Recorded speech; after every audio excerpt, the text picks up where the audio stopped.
After overcoming her own struggles with metabolic disease, my next guest on Hunger Hunt Feast is now helping thousands reverse their type 2 diabetes.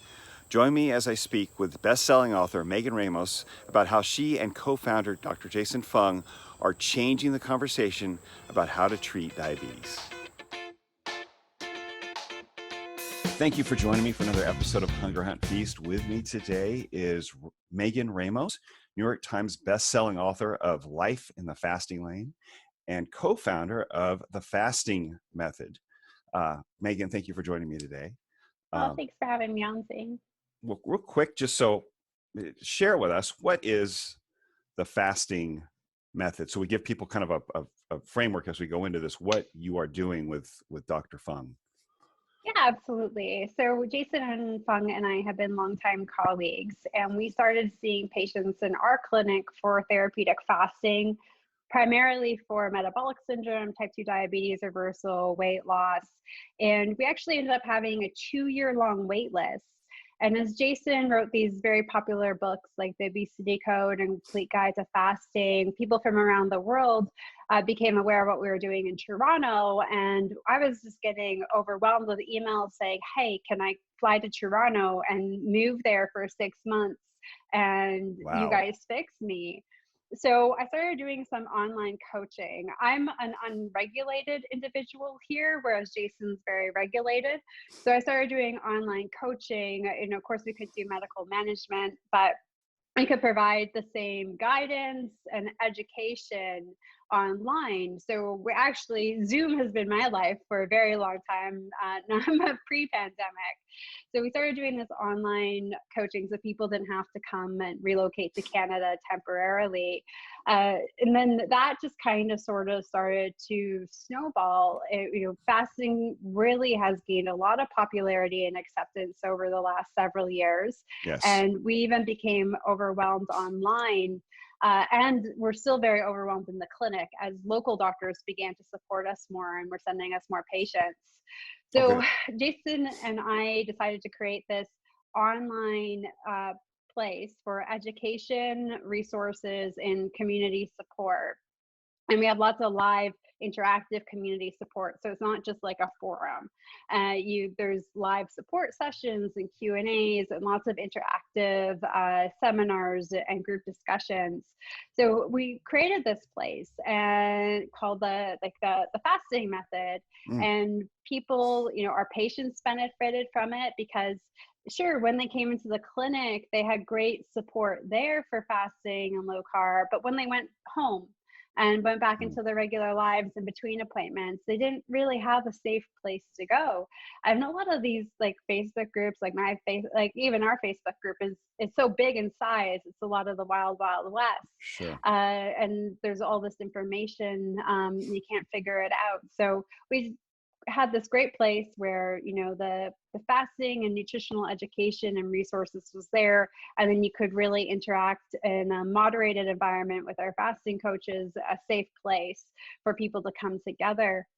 So it ended up being really beneficial. And then just the demand, especially from the United States, I mean, the cost of healthcare, the cost of medications, it's been such an alarming thing for me as a Canadian to learn, because I've always had public healthcare, and I'm now married to an American, and just sort of learning about his family's healthcare, it's really heartbreaking. So we've had a lot of these Americans really need more support too, as well as people abroad without good access to open-minded healthcare systems or lack of functional medicine in their particular country. So we do coaching as well. So personalized coaching for fasting and nutrition and then we also do coaching for behavior modifications for people who either are struggling with food addictions, poor habits, mindset, mentality around food, or they've reached their health goals but aren't quite sure how to make these changes sustainable in the long term due to long-standing history of poor dietary habits. So we do a bit of everything in the fasting method online community. Awesome. So I just want for clarity for people, it's not merely weight loss. I mean, you guys are reversing diabetes, PCOS. I mean, anything insulin driven or blood sugar related, I would imagine you're seeing people don't fully grasp, especially in the United States, where we don't have a lot, like you said, the functional medicine, everything is sick care, and the recommendations. People are still being diagnosed or prescribed insulin. Yeah. You know, which as a type 2 diabetic, which I mean, it just like you know, it just prolongs the disease. It just keeps it going. Really, it's part of the disease, and so it just kind of continues to it manages it until really a horrible end. And you guys are getting people off of their medications with really lifestyle choices. Am I? It's absolutely. So when Jason and I first started, it was we were really focusing on the type 2 diabetics. Weight loss was just a side effect that Mm-hmm. happened when you tackled the insulin related issues, the hyperinsulinemia and the insulin resistance. Right. So we utilized fasting, time restricted eating patterns, and nutrition to help really reduce internal insulin levels, but also break that cycle of insulin resistance. Because once you have insulin resistance, even if you don't add more insulin to your system by, cutting down on the number of meals you have a little bit, cutting back on the carbs and the sugars, the insulin resistance is still there. It itself increases your own internal insulin levels. So Mm. fasting, really driving the insulin levels down, pushing them down for sustained periods of time, helps break that cycle of insulin resistance. So when we started incorporating more therapeutic levels of fasting into our patient population, they were coming off of insulin like in 2 weeks. I'm talking about people who are on 110 units of insulin longer than I've been alive. Like it's mind blowing. And then them just never needing it again and Wow. achieving not only like being able to improve, like control their blood glucose levels, but improve it substantially and bring it into a normal range. So it's been mind blowing. So, a couple of weeks, a month, most people we were able to take off insulin in 6 months. Most people are off the majority, if not all, of their type 2 diabetic medications. And more often than not, we would see people have to come off of blood pressure medications. We Of would be course. able to eliminate statins. It was just mind blowing. And then just seeing the improvements in autoimmune conditions and people being able to reduce steroids, fertility. We have Sure. one coach on our team. We call her the baby whisperer. Like you don't see Nadia if you don't want to get pregnant. It's just it's been pretty mind blowing. And then fatty liver disease too. Of I course. mean, it's one of the most common causes of death here in North America. And if you ask any government healthcare official, they'll say, well, there's absolutely no treatment for it. Right. And you can actually really you can get rid of fatty liver disease within the course of a year quite easily with fasting. Absolutely. Yeah. I mean, it's probably the only thing that does do it is that allows your liver to tap into the fat it has stored in it, is to just eliminate periods of time without food, just to, so when you say therapeutic levels of fasting, we're going a little bit beyond just the typical 16-hour intermittent fasting schedule that is so popular on social media right now, that people talking the 16-8 or the 18-6, whatever. So what does that look like for generally? I realize it's going to range a bit or have some variation, but for most people to be effective for reversing diabetes and seeing these kind of therapeutic changes, what are we looking at? So most of the people that we've worked with, we have found sort of the sweet spot for fasting is to do these therapeutic fasts 3 times a week. It Mm. tends to counteract any imperfections that may still be occurring in the diet as one makes Mm-hmm. adjustments to these dietary changes, lots of habits and emotions ingrained in certain foods. Sure. But what we're looking to achieve is sort of 24 to 42-hour fasts a week. Mm-hmm. So we have sort of 3 standard protocols we work with is 24 hours, which would be say from dinner to dinner, Right. or 36 hours. And people look at 36 and can't imagine the math on the clock, but it's pretty straightforward. So you would say fast from dinner on Sunday to breakfast on Tuesday. On your eating days, you're eating breakfast, lunch, and dinner. On your fasting days, you're fasting. And a 42-hour fast is something that our patients actually sort of started doing on their own because they just started to lose that morning hunger if they even had it in the first place. Mm, And if they weren't hungry, should they eat? Well, no, you shouldn't force yourself to eat if you're not hungry and you're feeling good. right. So why not get in an extra few hours of fat burning and lowering your insulin levels and just extending that fast out for another till lunchtime? Hmm. So the 42-hour fast is just having lunch and dinner. And then on your fasting days, just fasting. So dinner from Sunday to lunch on Tuesday instead of breakfast. And we say 24 to 42 because not every week could you do 3 42-hour fasts, and not Right. every day you can. So to allow some flexibility to get the fasting to fit it into your lifestyle and make it sustainable. Absolutely. That's incredible. That is incredible, though. I mean, you're changing lives there. And now you have a personal history with these conditions as well. Could you tell us a little bit about that? It's kind of ironic. My personal life and my professional life kind of like hit right head to head. Growing up, I had two very busy parents. I was born in 1984. I had, fortunately, very, successful parents with busy careers, and things like Happy Meals they thought were, healthy things for kids to have, or mom and dad are too tired after this long day. Here's pizza. Here's Hmm. Chinese food. Family meals were a rare treat for the weekends. So, I ate a lot of junk growing up, but I was always a skinny kid. So my doctors were never really concerned. But at 12, I was diagnosed with fatty liver disease. Mm, And I saw all these specialists, and they thought, oh, like it doesn't make sense because you're skinny. Your BMI is actually underweight.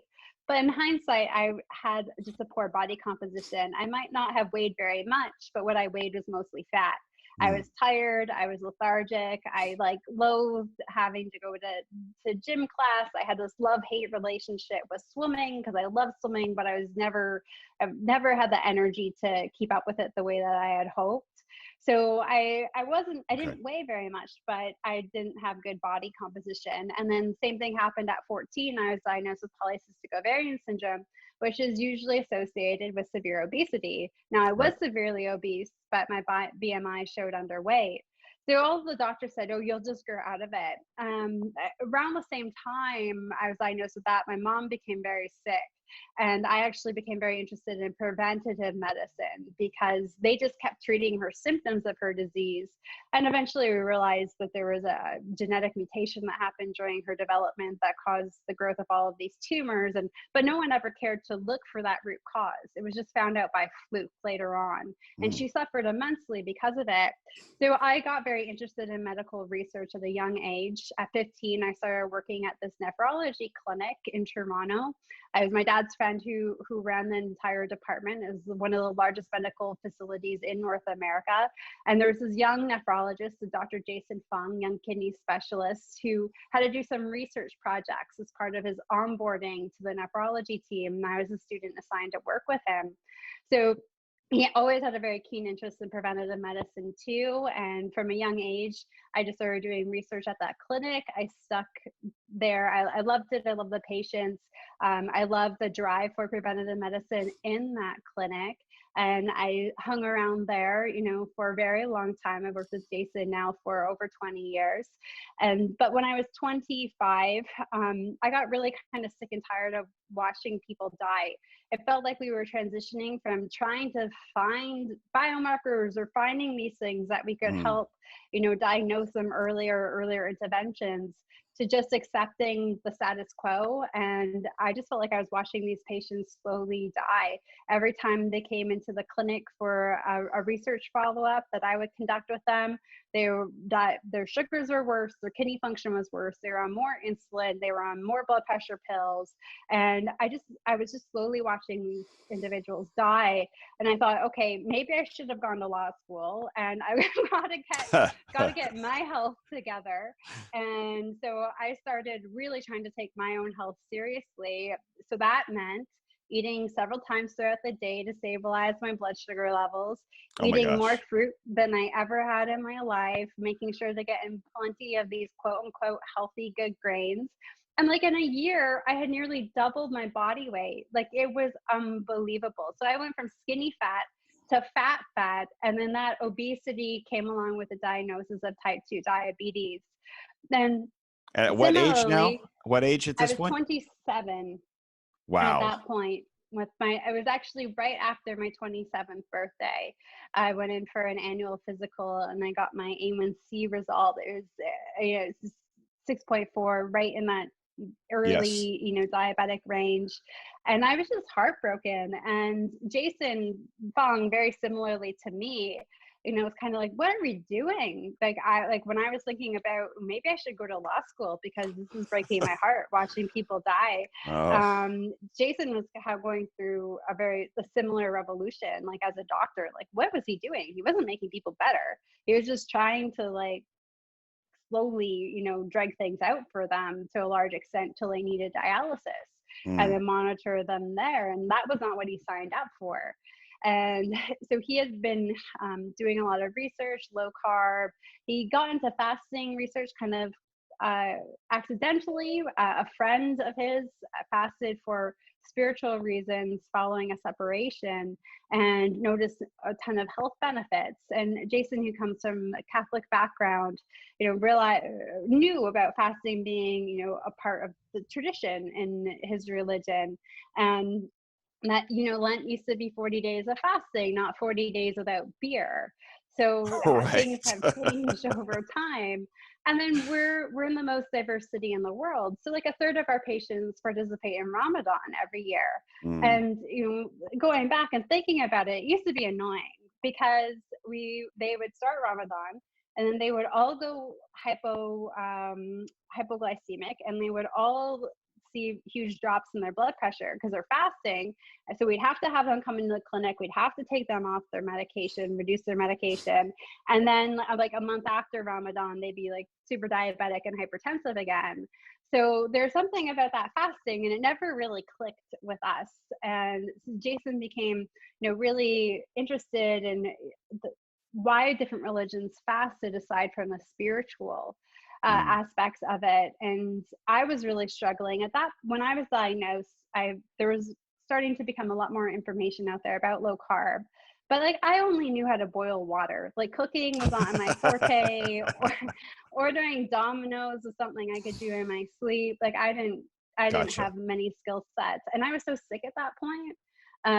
Like I just didn't have the energy to even try. So Jason said, well, if you don't have it in you to learn how to eat a whole new way, then maybe it's just easier to not eat at all. Why don't you try fasting? So I did, and it was tough at first, but I stuck with it because I was getting results. And in 6 months, no fatty liver, no PCOS, A1C was 4.6%. I'd lost over 60 pounds, and I had Wow. control of my health. It was a really great gift to me, and I've been so fortunate now to work with so many people to share what I've learned and what I've learned from working with others to help them achieve the same results. Wow. That's amazing. That's amazing. So you've got, I mean, you are a walking testimonial for what you're leading people through. If they have doubts, you can say, listen, this is my experience. And then plus all the experience you've created over the last several years. How long have you guys had that program in place now? June 5th, 2012. Wow. You When got it down. we Okay. launched to the masses. That's It's been a fantastic. really wild ride. I'm sure. And I'm sure you took a lot of heat for it too from other medical professionals. I mean, I'm sure it took a while. You said now, I know local doctors are sending you guys patients and people to help, but I'm sure that was not the case at first. No, like there was one incident where we almost had to get local police involved because the doctor was so mad. He had referred us, he was a primary care, and he had sent us a gentleman for diabetic kidney disease. Not the diabetic aspect of it, but the kidney disease aspect of it. And the patient, he's a great guy. He didn't want How to do you go on separate those insulin. two though? How do you separate kidney disease from diabetes and insulin? Well, I'm sorry. that's the thing, right? So, hey, we got him off his meds. He's doing well, but at the start, this doctor didn't understand. Like he was irate, and he came in, and we like tried to talk to him, and eventually had a friend to call the police. He left before that happened, but 6 months later, he came in with flowers and apologized. And then he asked to be a patient himself because his A1C had gotten to the 6% range. But he said, he's taught one way. They're told there's only one way, that they have to accept that diabetes is a chronic progressive illness, and that's just the way it is. But he couldn't dispute the results his patient was getting. So as he continued to see his patient and follow up, he became curious and more open-minded. Started reading our blog on our website. Ended up at that point, the obesity code was available, so he read through it and he said it makes sense, but that's not how you're taught. And he said, it wasn't a bias issue necessarily with him, that he was afraid of being wrong or proven wrong. He's just taught that this is how it is. There's no other way. You need to accept that these people are going to suffer and they're eventually going to die from this condition. And to accept that is hard because you go to care about your patients. So you don't want to think that you're doing the wrong thing. And for someone to say that all of that's silly and doesn't, like, diabetes, you can totally reverse it, even long-standing diabetes, it's just hard to wrap your mind around. So that's what he was upset about. He wasn't upset about some results his patient was getting, but that his patient probably came back and said, hey, they said I can reverse my diabetes. I just have to change my diet. I can get off of these meds. Yeah. And the doc flips out because at this point it's still early, and he's saying you're completely going against everything he learned in med school, essentially. Yeah. Wow. Yeah. So they get a little passionate about that, don't they? Until they see the results, and it's unbelievable, the disconnect between the biochemistry that you guys have actually found is working, it's functioning, it is just simple biochemistry, and medical education or medical or prescribed, what is prescribed for these people and with these conditions. There's a huge disconnect.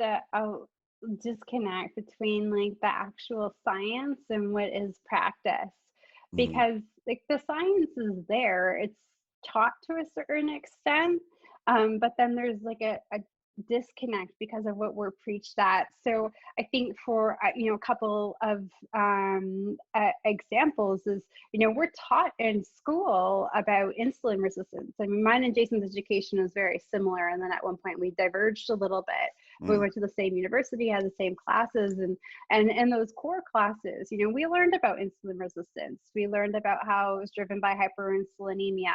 We learned about, sugar and carbohydrates driving up and creating hyperinsulinemia, what insulin resistance looked like and how it was perpetuated and how it caused type 2 diabetes. So we learned about the root cause in school, but then you're taught, okay, so then you get diabetes and there's a chronic progressive illness and it's due to high blood sugar levels, and you take these medications and you don't think about the root cause of it at all. So there's this large, like, lesson gap that's completely disconnected. And the same thing with fasting. You fast, starvation, your body's going to start to hoard fat. Like, most people, sure, there are nutrient deficiencies, but most of us are overnourished. And body fat, like, we're taught, like, grade 9 science, like, this isn't rocket science here. Like, you don't need to have a PhD or an MD. Like, body fat is fuel reserve. It is fuel reserve. So when you're in a fasted state, and we're taught this, in a fasted state, you get the production of counter-regulatory hormones when glucose stores are depleted. So you get, things like noradrenaline, cortisol, human growth hormone, the noradrenaline and cortisol in particular, helping you access that body fat and, making sure your body's adequately fueled during a fast. So we learn about these mechanisms. And so you're not going to be, wasting muscle mass. You're going to be accessing, your body has this really well-designed system, for activating your sympathetic nervous system, turning on these counter-regulatory hormones to access your fat stores and liberate that excess fuel. And we've designed it. We know, I live in Toronto. There's a few months of the year where if I wanted to eat, it's snow or bark. Like there's not many more options unless I've Right. done a good job preserving food for the winter. Right. So that's it. My body would have to, there are these systems designed. But then, so we learn about this pattern. We learn about counter-regulatory hormones. We learn about all of this in school. And then we're told, no, like if you don't eat every like 2 hours, you're going to starve to death. Your body's going to hoard fat. It's going to eat away at your muscle mass. And our Right. bodies aren't stupid. If Right. you're, say you're in a cabin in the woods in the middle of winter, and you have 100 logs of chopped firewood, sitting on the porch, and you want to make a fire because it's getting cold.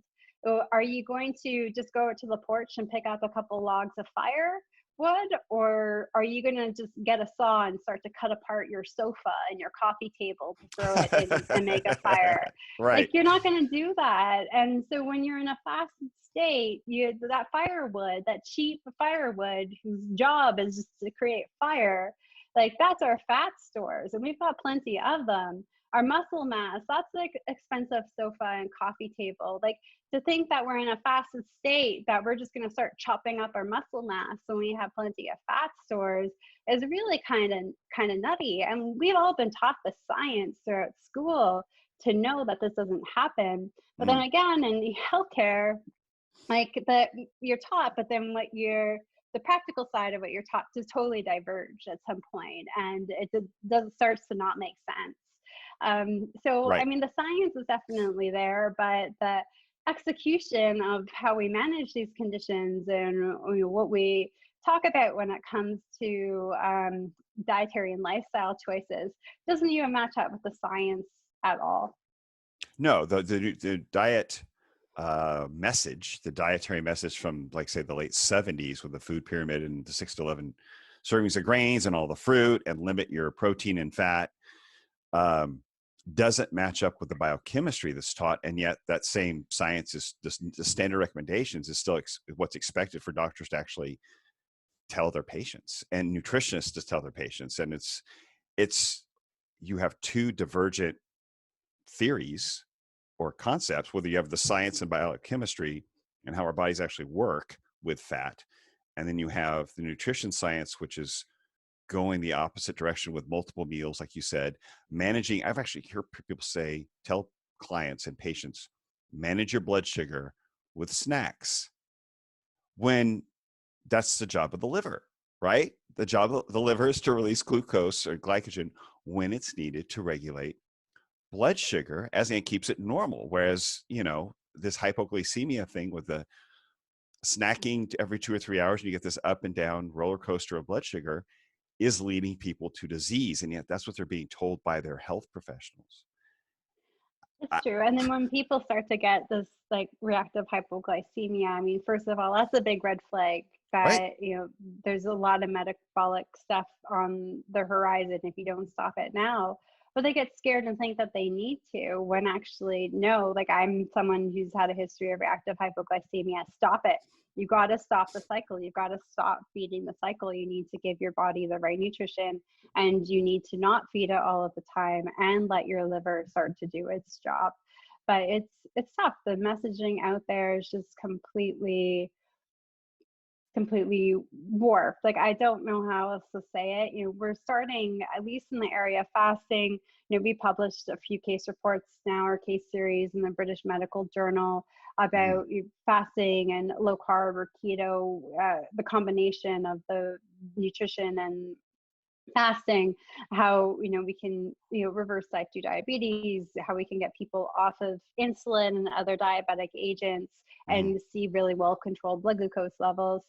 But there's a lot more great information out there in the literature about fasting. There's been some really great randomized control trials that have been published since 2016, and all of them, there's a handful of them, and they all demonstrate the same results, which all show, the beauty of what happens in the body with fasting, the beauty of Mm. those counter-regulatory hormones. So you look at these randomized control trials, and they're looking at alternate daily fasting, so days of just water only fast, so zero Mm. caloric intake, comparing them to calorie restriction diets.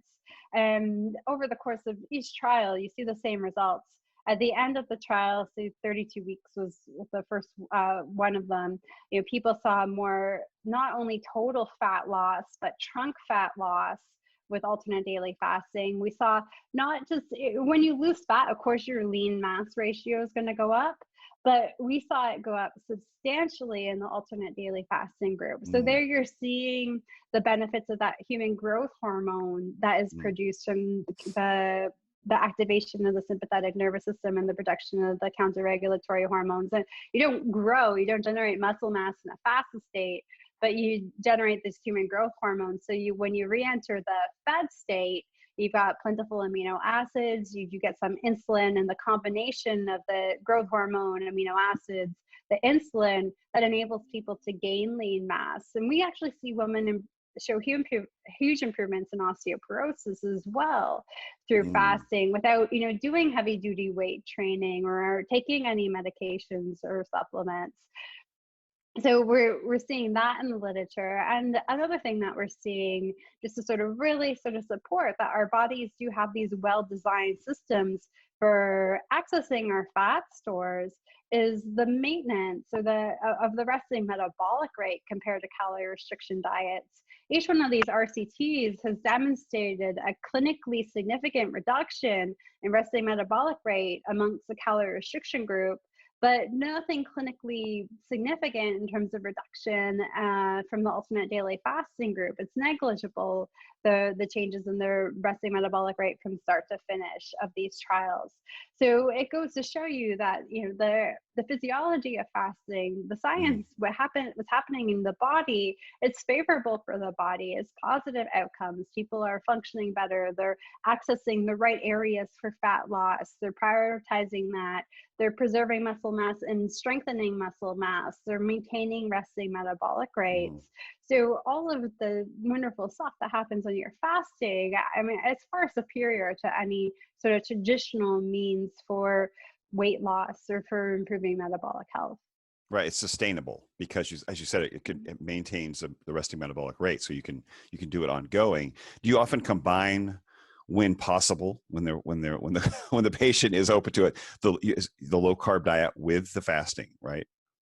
Yeah, absolutely. So I'd say we really drive people towards like a real food-based diet, and encourage people to restrict the carbs to varying degrees. And sometimes that means just on the weekdays, and some people go liberal, moderate, low carb. Sure. And a lot of people now are embracing the ketogenic lifestyle, but we really preach about a real food ketogenic lifestyle, not when you go to Costco and see all these boxes of, not the processed keto on right it. Not the processed keto bars and shakes and all the I 100% whole food. Get to know your food, like single or maybe 2 ingredient items, where you've put it together yourself. So as far as, there are people who can argue that low calorie or calorie restriction, calories in, calories out, is all you're doing. You're just doing it in a different way. But what you're seeing is the result is very different. So there's obviously a big difference in the biochemistry going on when you say no food at all for a 24 or 36 hour period, and let's restrict some of this carbohydrates coming in, compared to just a low calorie diet where you're eating 6 or 7 times a day and the carb intake is probably 50, 60, 70% of intake.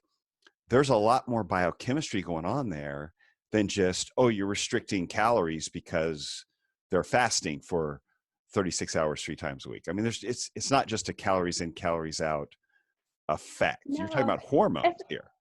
It's a totally different thing, and perhaps the listeners can, unfortunately relate to this metaphor or scenario, given the circumstances of the pandemic. So when you do a calorie restriction diet, it's like slashing your body's budget, say, by about 40%. So imagine right now you have to decrease your spending by about 40% because of economic uncertainty right now. So, if you have 2 cars and maybe don't need the extra one, you might get rid of it so you don't have that additional car payment. Instead of just going to the store and buying whatever you want, you might start to shop for sales.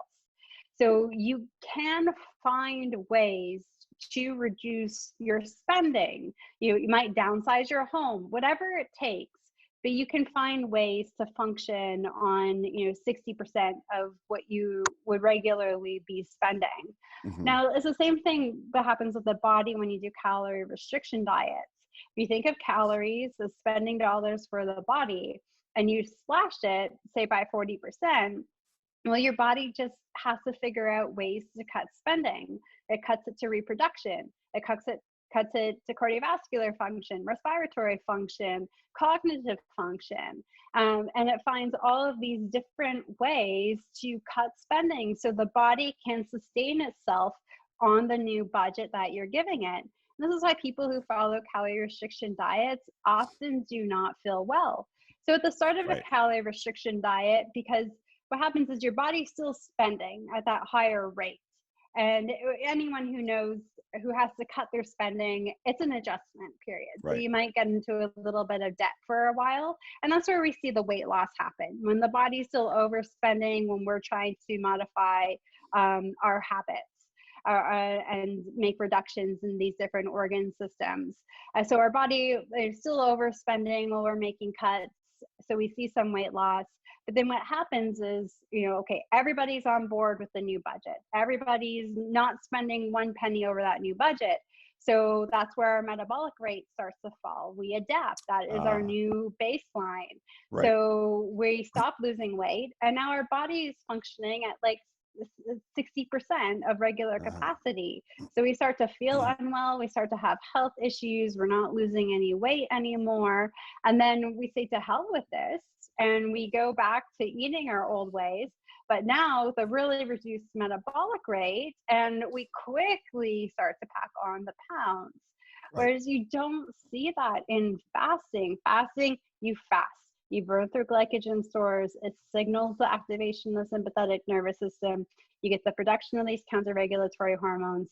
You get adequate fat burning. So when you're in a fasted state, sure, you're not consuming food energy, you're accessing your own food energy. So a lot of diabetics, when they fast, they'll say, Megan, my blood sugar level's 145 milligrams per deciliter right now, or like 8 millimoles per liter. Mhm. And what the heck, like I'm fasting. And I said, yes, but your body's used to having sugar that high. It's going to want to maintain homeostasis, and it's going to activate your fat stores. It's going to start liberating stuff to maintain that. So you're going to be getting in adequate calories, adequate everything for what your body's used to from your set point as it is through fasting and through these counter-regulatory hormones. So sure, you're not eating pizza today, but your body is fueling off of that pizza that's stored in your fat cells from like 1984 when you shouldn't have had that extra pizza that night after the Super Bowl, like, Mhm. so, or you're having that donut, that you shouldn't have had like 6 months ago, or that, extra apple or pumpkin pie from Thanksgiving, or extra birthday cake. Your body's fueling off of all of that. Your fat stores are just one giant refrigerator full of leftovers. And we're emptying that over time. So I think diabetics notice the the more biochemistry, the more that type of benefit, because they'll see these higher blood sugar levels for a while while they fast. And like, yeah, we're emptying that refrigerator. And they Mm. don't see that with sort of regular traditional dieting. And there's just a big difference. So when you look at all of the different diets out there, for the most part, it's just it's all based around the same philosophy of calorie restriction, just packaged a different way. Like it's Right. just like Charmin toilet paper versus like Right. Royale toilet. It's the same thing, just with different packaging on it. So it's just sort of just complete insanity. And fasting is an entirely different approach altogether.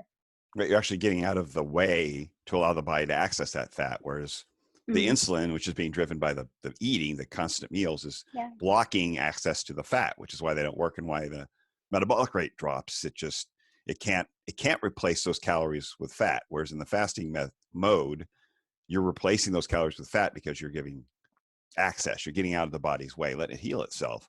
So what kind of, do you give them like a maintenance, once they've kind of, they're off their meds, they're no longer considered diabetic, so their conditions have cleared up.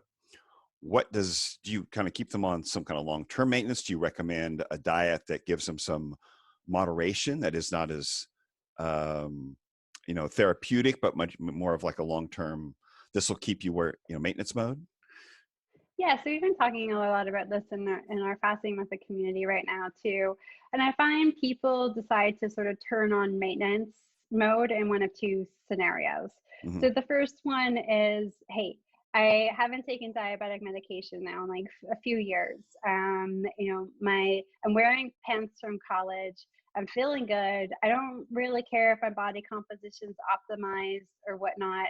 I'm happy. I want to start normalizing my lifestyle. I've been doing some therapeutic fasting now for a while. And in that position, we tend to stay a little bit more lower carb.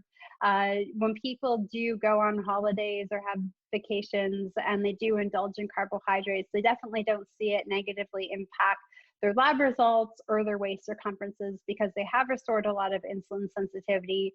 So like an example, like if you were to eat a piece of birthday cake as a diabetic now, your blood glucose would shoot up and it would stay up for a long period of time. Right. But once you restore insulin sensitivity, within 2 hours of consuming that cake, you should see it come back down to within the normal range. So around 90 milligrams per deciliter or 5 millimoles per liter.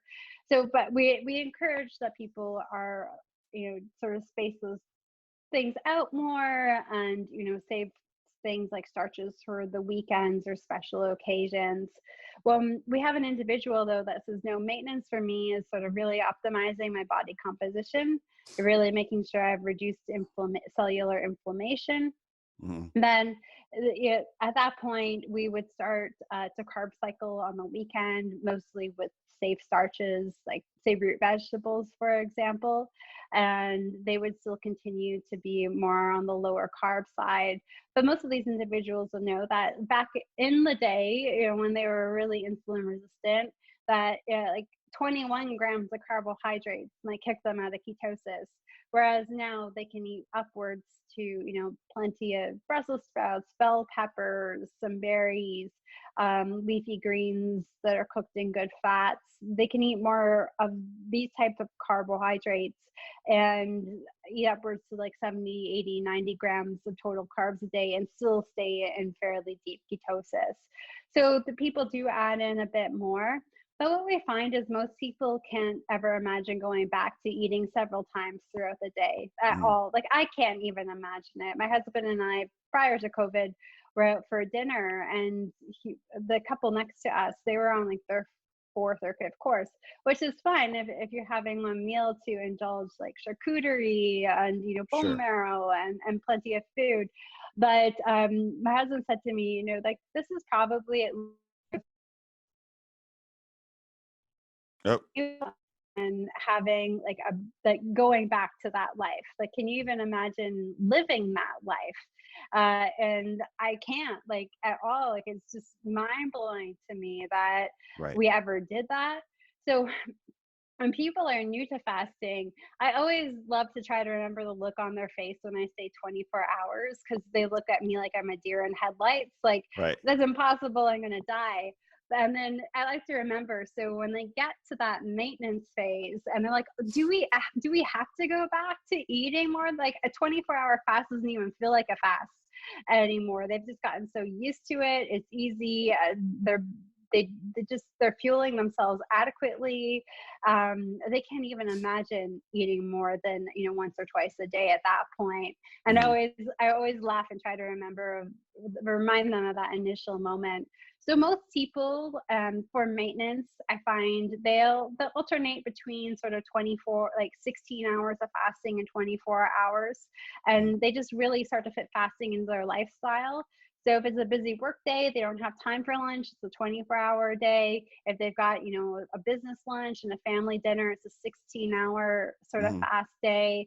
And that's just how they do to maintain. I know, carbs happen sometimes, starches happen sometimes, but people want to feel good. Right. And once you show them how to feel good, they're not going to keep consuming these items to excess because they don't necessarily feel great after having too many of them, and they want to get back to feeling good. So I've never had issues with people really maintaining. I've maintained over an 80-pound weight loss now for for a better part of a decade, actually. And it's just really cool to see it be so sustainable for people in the long run. Seems daunting if you're new, absolutely, Right. Right. but you'll get there, and it is sustainable. Oh yeah, it's excellent. I try to do a 24-hour fast once a week, and my goal is not weight loss. It is just to maintain that level of health, hormonal health, balance, fat burning Yeah. efficiency, as well as doing several 16 or 18-hour when it works with a schedule. But if that's when you're at that point, you can kind of make it work with your lifestyle. I don't want to overlook the book, Life in the Fasting Lane. What is that? Is that, or for those listening, is that some of these examples you've talked about? Is it how to fast appropriately? What is that? What would that uh, look be for our readers or our listeners? Excuse me, who would be Yeah, readers? I understand. It's a great question, and I'm really happy that you're asking it because I get asked a lot of time. It's a book co-authored with Eve Mayer, but also with Jason Fung. Yes. And people say, well, what more does Jason Fung have to say?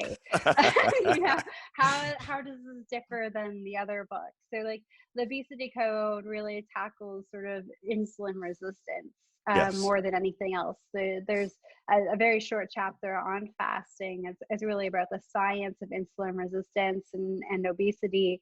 And the diabetes code is really about the science of insulin resistance pertaining to diabetes, with a very short chapter on fasting. The complete guide to fasting is more so of a like just a this is a little bit about the science of fasting, the history of fasting. It's sort of a brief overview of fasting for people who are new, but that's where the buck stops short there. And his Mhm. PCOS solution is very much about insulin resistance and PCOS.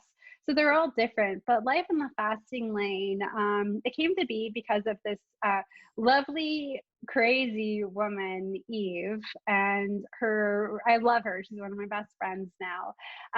But she literally emailed us and said, y'all, like, I'm coming from Dallas to Toronto. I need to meet you people. And You knew you were in we were for it. and we were just like, what? And then so we get some interesting emails, and I didn't even respond to it. And then but Jason, Jason likes these big personalities. So she ended up coming to Toronto with her husband from Dallas, and Jason's like, oh, we're gonna go to lunch with them. And so, and sitting down with Eve, so she's this incredibly successful woman. Like Forbes named her like one of the top 10 digital female marketers in the United States. Wow. She graces the stage to talk about marketing with like the likes of Gary Vee. She's an Mm. incredible force to be reckoned with professionally. But from a weight loss standpoint, like she spent like $500,000. She had 3 different types of weight loss surgeries. She went to a center, a facility, a rehabilitation facility for eating habits and food addictions. She's had, private chefs and personal trainers, like everybody trying to help her, and was never able to lose weight. And she suffered for it emotionally in so many different ways. Stuck it out in a bad relationship, and just the emotional brunt of carrying that failure to lose weight, and then just trying to accept that you're a failure at it, and how it affects you, and how it affected her wife and a parent, and led to a divorce. And it was really sort of heartbreaking to hear her. But what happened is someone gave her a copy of the Obesity Code, and at that point, there's Jason and I, obviously we had a ton of literature out there on fasting too.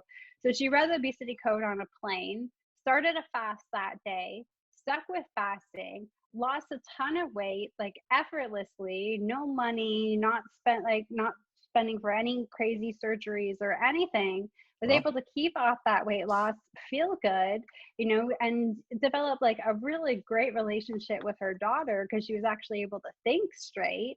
and improved relationship with her current husband, and how it just changed her life. And when we had lunch with her, and she was just telling us about her journey and just like all of the extremes that she went to try to lose weight after all of the other success that she's had, that we like there's this whole emotional side to it. And I see it.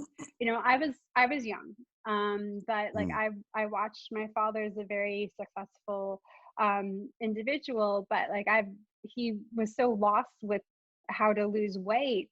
Like he would go to like Weight Watchers meetings with his great aunt. Like the pride that I know that it took that man to do that, because he was just so desperate to lose weight.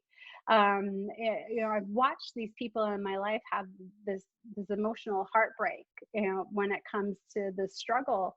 And I was watching it with clients too, and patients that I was working with, like just this fear of failure and this terrible,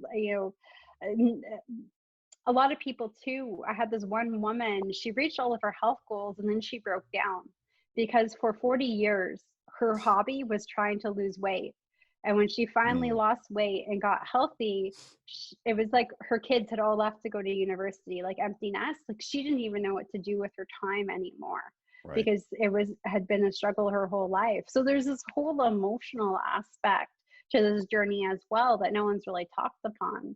So what Life in the Fasting Lane ended up being is, it's half Eve going through her story, the ups and downs, all of the past failed approaches, all of the emotions that went along with those, the success of fasting and the emotion that comes along with that you have to navigate.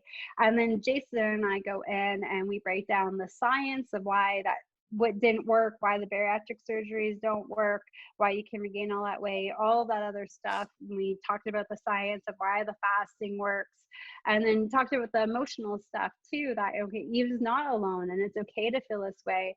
And then we provide, tips throughout it. Okay, so if you are new to fasting, this is how to get started. This is how to, start to incorporate it. This is how to make it sustainable and to fit it into your lifestyle. So it's a mashup. It's a bit of everything. I think it's a really good book if you're looking to get started with fasting, or if you're looking for something to motivate you, inspire you, and give you a refresher on sort of the basics of fasting and different strategies for implementing it into your life successfully. And I also think it's a good book to give to people who just don't necessarily understand what it is that you're doing. And I heard this from a lot of my patients and clients after the book came out earlier this year, is they would get a lot of flack, say from their sister or their brother or a friend of theirs, about why they're fasting. But the book shows it in a whole perspective. It talks about why everything doesn't work and why this works and how you can make it work for you. That's amazing. That's awesome. Because you have the combination, like you said, it's a mashup, but you have patient and clinician coming together in one conversation. That's a rare occurrence, a rare conversation to be a part of. And so that's incredible, with a successful patient and the clinician explaining why this works, but the emotional roller coaster and the struggle that went through it. I mean, that's an incredible book.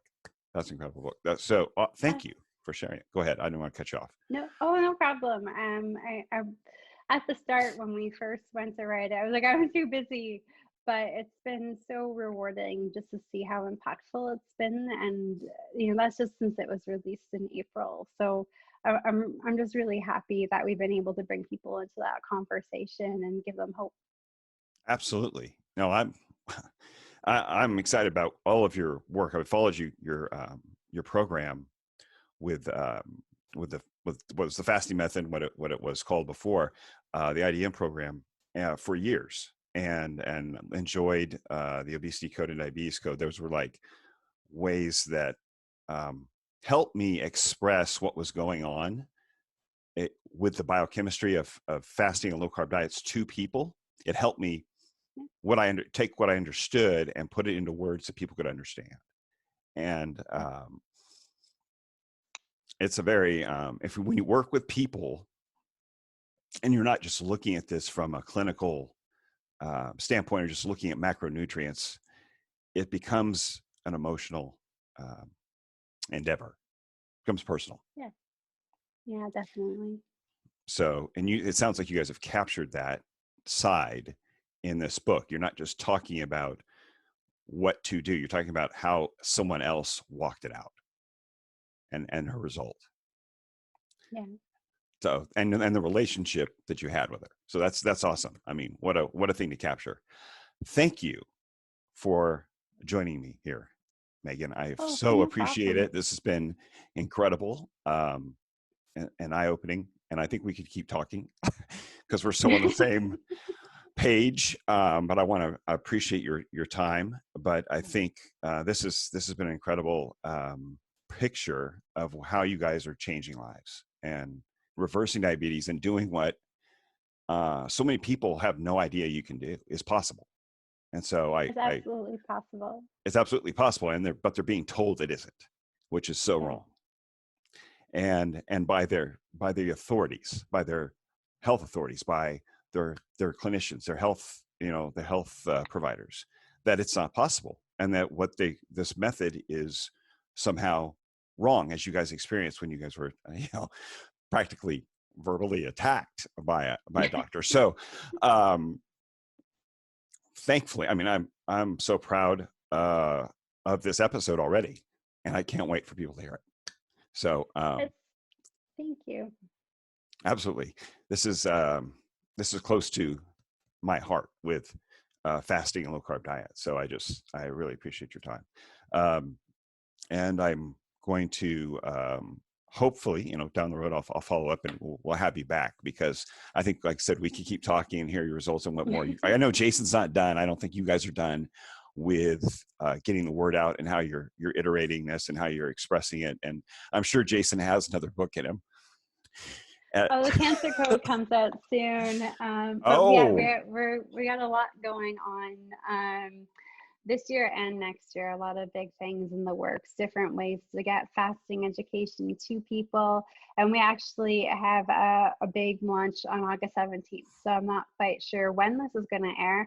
If it's before or after this, after the 17th, regardless of when you listen to this, there's a big launch on thefastingmethod.com. So we're just trying to find more ways and improve ways to get the fasting education out there. So everybody, listening today, and like you said, it's heartbreaking seeing sort of the status quo of our current healthcare system. But what I've observed over the last decade is that doctors are willing to change their minds if they're given data and given results. So all of us, if we lead by example and come together and develop a little bit of tough or thick skin when dealing with right. our doctors who think that we're crazy, we can change the mind. And when you change the mind of one doctor, you change the mind of 10,000 lives easily by changing the mind of that one doctor. And then those lives that are changed by them are going to not only change people in their community, but they're going to change other doctors that those patients see. Right. And so if we all come together, we all do this, we stick together, the current standard of care doesn't need to be the status quo. We can make change. And I've seen it in my community in Toronto. I've seen it across Canada, and I'm starting to see it in places in the United States as well. So there's hope. So I think if we can continue to come together, share information, inspire each other, and lead by example, we can really make change happen. Awesome. 100%. So the fasting method launch is August. That's what's August 17th. Well, we're launched, but we have a whole new launch and a whole new program rolling out on August 17th. So check it out. Okay. This Look for it. And then the Cancer Code is in the works, but there's not like a release, or is that next year? Oh, I should know it. It is. I'm pretty certain it was in September 2020. So September this year. Awesome. Yeah. Awesome. The Cancer Jason's Code. been busy this year. Three books: PCOS Plan, The Life in the Fasting Lane, and The Cancer Code. But there's not that. I have Women in Fasting for 2022, and then Jason and I have the Fasting Method for 2022 as well. So, so it's been a busy year. 2021. Women in Fasting.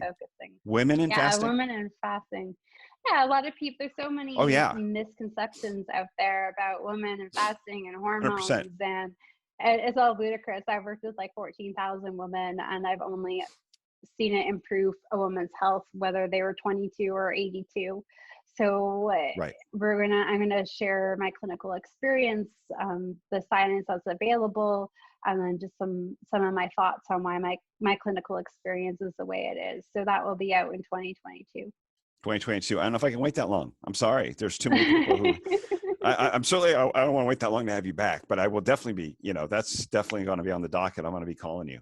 So awesome. That is awesome, because I get that question quite a bit. Is this okay for women? I see it all the time. It's like, what do you mean is okay for women? It may take some more management, right? It may take a little more massaging, a little more management, a little more like patience in some ways. Yeah. But it's certainly, as far as whether it's effective or not, oh my gosh, and needed, 100%.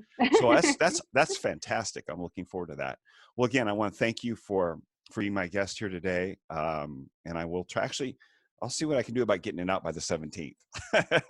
Okay. I'll see what I can do about that. I think that's very possible. But again, thank you. Have a great weekend. I appreciate your time and everything you've shared. And I just want to, and I'm just excited to see what you and Jason are continuing to do, because you are changing lives, and it's awesome. And you're getting the word out. You've got a platform that is really reaching a lot of people. That's awesome. Thank you so much, Shane. Thanks.